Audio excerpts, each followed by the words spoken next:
Acute exacerbation of COPD and acute sinusitis. This article provides information about acute exacerbations of chronic obstructive pulmonary disease COPD and acute sinusitis, including their causes, symptoms, treatment, and prevention.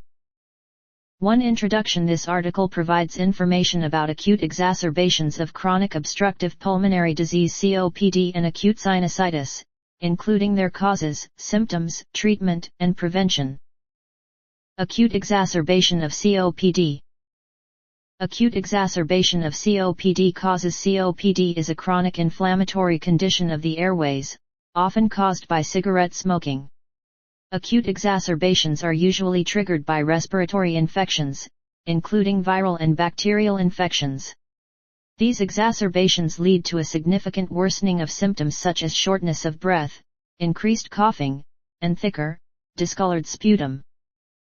Acute exacerbation of COPD symptoms: coughing, shortness of breath, chest pain, fever, fatigue, thick and discolored sputum. Acute sinusitis causes. Acute sinusitis is most often caused by viruses, but bacteria and fungi can also be responsible. It occurs when the sinuses in the face become inflamed and blocked, leading to infection.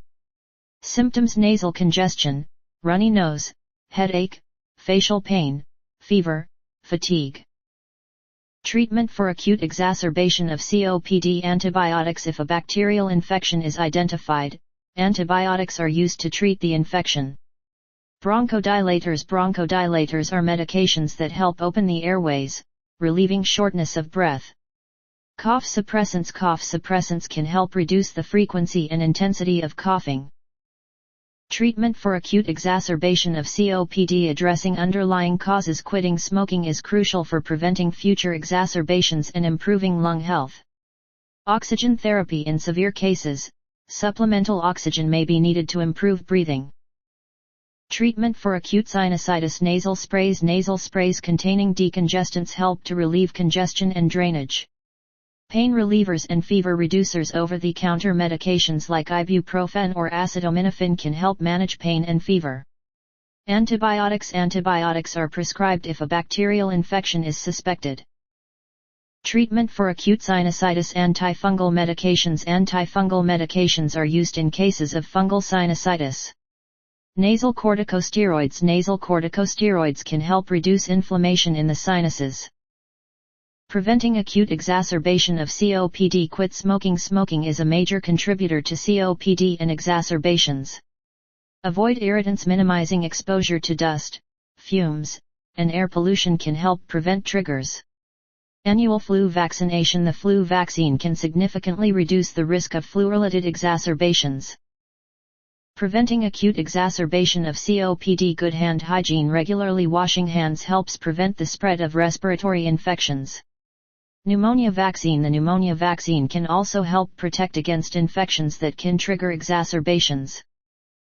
Preventing acute sinusitis. Good hand hygiene. Frequent hand washing is crucial to prevent the spread of viruses.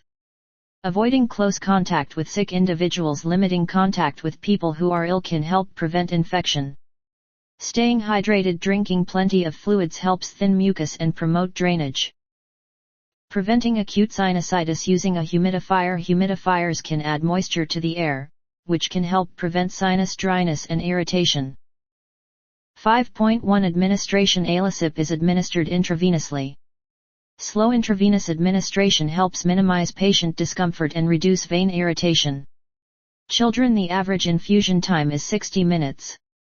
Adults. The average infusion time is 60 minutes for 400 mg and 30 minutes for 200 mg. 5.2 Dosage. Children and adolescents.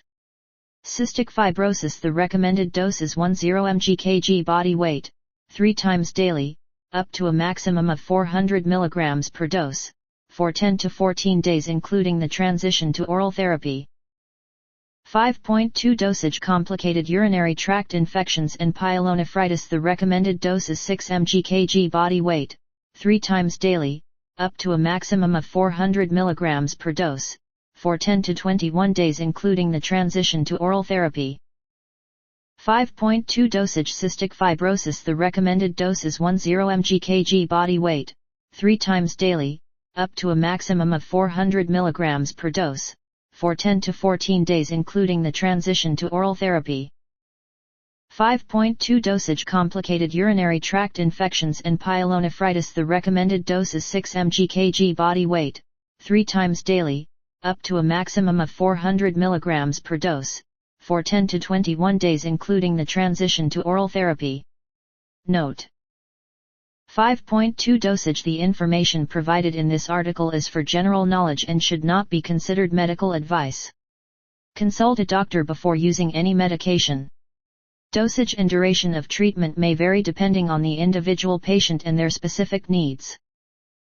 5.2 Dosage: do not discontinue medication without consulting your doctor. 5.2 Dosage: important disclaimer: this information is for general knowledge and should not be considered medical advice.